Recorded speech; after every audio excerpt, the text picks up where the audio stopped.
32 देशों का संयुक्त हमला, काला सागर पहुंचा एटम बम।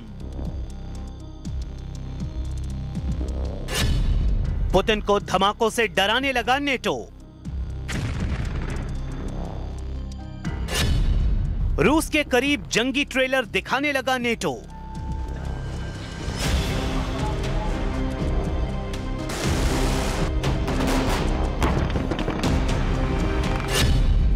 रूस रहेगा या अमेरिका, ट्रंप करेंगे फैसला।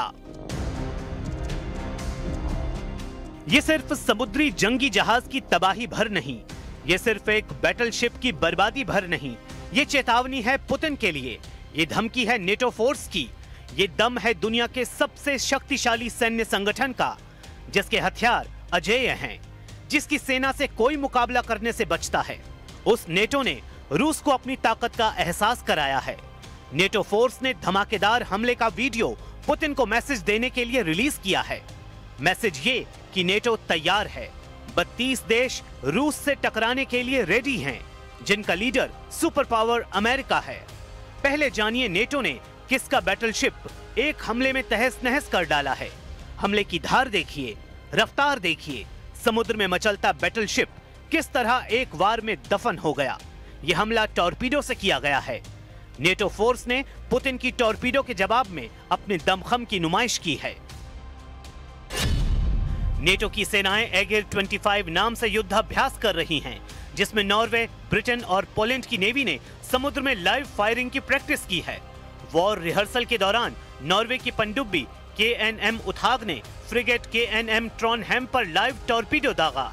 एक ही टॉर्पीडो के हमले से फ्रिगेट को इतना नुकसान पहुंचा कि समुद्र में समा गया। टॉर्पीडो के हमले से युद्धपोत अचानक समुद्री सुनामी में फंस गया, जिससे उस पर लदे कंटेनर भर-भराकर समुद्र में जा गिरे। वहीं टॉर्पीडो के प्रहार से युद्धपोत समुद्री लहरों में घिरा। फिर देखते ही देखते फ्रिगेट ने जल समाधि ले ली। नेटो फोर्स ने युद्धाभ्यास में जिस सबमरीन KNM उथाग का इस्तेमाल किया, उसकी डिटेल्स भी सामने आई हैं।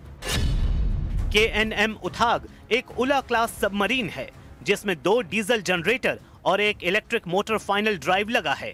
इसके पतवार के हिस्से नॉर्वे में बनाए गए थे, फिर उन्हें जर्मनी भेजकर हाईटेक बनाया गया था। साल 1991 से KNM उथाग समुद्री अखाड़े में तैनात है। KNM उथाग के साथ 6 जंगी जहाज भी हमला करने के लिए एक साथ चलते हैं। नेटो फोर्स पुतिन से टकराने से पहले एक एक कदम फूंक फूंक कर आगे बढ़ रही है। 13 नवंबर को रोमानिया में नेटो के सभी सदस्य देशों ने डेसियन फॉल 2025 के झंडे तले सैन्य अभ्यास किया। इसके बाद ही फिनलैंड के राष्ट्रपति ने ऐलान किया कि रूस के हाइब्रिड वॉर की काट तलाशने के लिए महाशक्तियां एकजुट हो गई हैं। Lately, Russia has tested the alliances and the EU's unity and resolve by using means of hybrid warfare. We need to strengthen our societies and capabilities, but also keep our cool heads. Acting united, we can do this. अब तक Ukraine को training और हथियार से मदद पहुंचा रहे NATO को पुतिन के भयानक हमले की वजह से अपना प्लान बदलना पड़ रहा है। रूस ने यूक्रेन पर भीषण अटैक किया है। यूक्रेन का दावा है कि हमले में कई रिहायशी इलाके तबाह हो गए हैं। यूक्रेन के राष्ट्रपति व्लादिमीर ज़ेलेंस्की ने रात भर हुए रूसी मिसाइल हमले में 3 लोगों के मारे जाने की जानकारी दी है। ज़ेलेंस्की ने बताया है कि रूस ने 17 नवंबर को एक दिन में 580 ड्रोन और 40 मिसाइलों से यूक्रेन को दहला दिया है।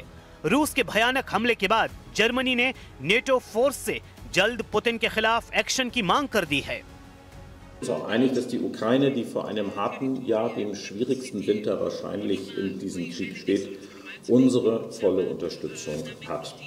Als NATO-Verbündete stehen wir gemeinsam fest an der Seite der Ukraine. Es ist gut, dass das montenegrinische Parlament in der vergangenen Woche den Weg für die Beteiligung an einer NATO-Unterstützungs- und Ausbildungsmission für die Ukraine freigemacht hat. Germany Putin को काबू में करने की demand कर रहा है, तो France ने यूक्रेन को 100 राफेल जेट देने का ऐलान कर रखा है। राफाल की युद्ध में एंट्री से पुतिन को जोरदार सदमा पहुंच सकता है, क्योंकि राफाल रूस के जंगी जेटों पर भारी पड़ सकता है। राफाल 4.5 जनरेशन का फाइटर जेट है, वहीं सुखोई 57 5वीं जनरेशन का जंगी लड़ाका है। सुखोई 57 रडार को चकमा देने में माहिर है। बात तेजी से मुड़ने और मैन्यूवरेबिलिटी की करें तो सुखोई ज्यादा तेज है, लेकिन राफाल ये सारे काम कर सकता है। जो बात राफाल को सुखोई से अलग बनाती है वो है उसके सेंसर, इलेक्ट्रॉनिक्स वॉरफेयर और एवियोनिक्स। राफाल दुनिया का सबसे hitech electronics warfare system Spectra से लैस और टारगेट लॉक से बचने में बेमिसाल है। यही वजह है कि यूक्रेन को राफाल मिलने के ऐलान के बाद रूस ने अपने जंगी जेट का powerful show Dubai air show में दिखा दिया है। दुबई एयर शो से पहले जारी एक वीडियो में पहली बार सुखोई 57 के हथियार को फ्लाइट के दौरान खुलते हुए दिखाया गया है। ऐसा अभी तक कभी भी किसी एयर शो में नहीं किया गया था, यानी सुखोई 57 के इंटरनल वेपन बे को पहली बार खोला गया।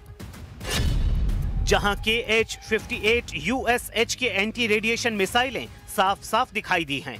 ये एक बहुत खतरनाक मिसाइल है जिसकी रेंज 241 किलोमीटर है और इसके फोल्डिंग फिन इसे स्टेल्थ जेट के आंतरिक बे में फिट होने लायक बनाते हैं। आपको बता दें कि सुखोई 57 लड़ाकू जेट में R-77M, R-37 और KH-69 जैसी मिसाइलों को जोड़ा जाता है, लेकिन KH-58 USHK की अंदरूनी कैडेट क्षमता ने दुनिया भर के डिफेंस एक्सपर्ट को दंग कर दिया है। पुतिन दुश्मनों से 10 कदम आगे चलते हैं। उन्हें जब हथियार दिखाकर डराने की कोशिश की गई है तब उन्होंने करारा जवाब देने में देर नहीं लगाई है। हालांकि अब नेटो आर पार के मूड में आ गया है। इसका अंदाजा फिनलैंड के राष्ट्रपति की उस अपील से लगता है जिसमें उन्होंने यूक्रेन की मदद कर रहे देशों से यह तक अपील की है कि चाहे कर्ज ही क्यों ना लेना पड़े, लेकिन यूक्रेन की फंडिंग जारी रहनी चाहिए। Comes to funding Ukraine, it seems rather clear that there are three options. The first one is that EU member states or NATO member states, for that matter, pay directly, either by taking more loans or using current reserves. The second option is the mutualization of debt on a European level, as was done with Next Generation Europe and with SAFE. And the third option, of course, is the use of the immobilized assets. NATO से मिल रहे support ने president Zelensky के दिल में फिर से जीत की उम्मीद जगा दी है। जेलेंस्की एक बार फिर से तुर्की पहुंच गए हैं, जहां ट्रंप के विशेष दूत स्टीव विटकॉफ के साथ अहम बैठक करने वाले हैं।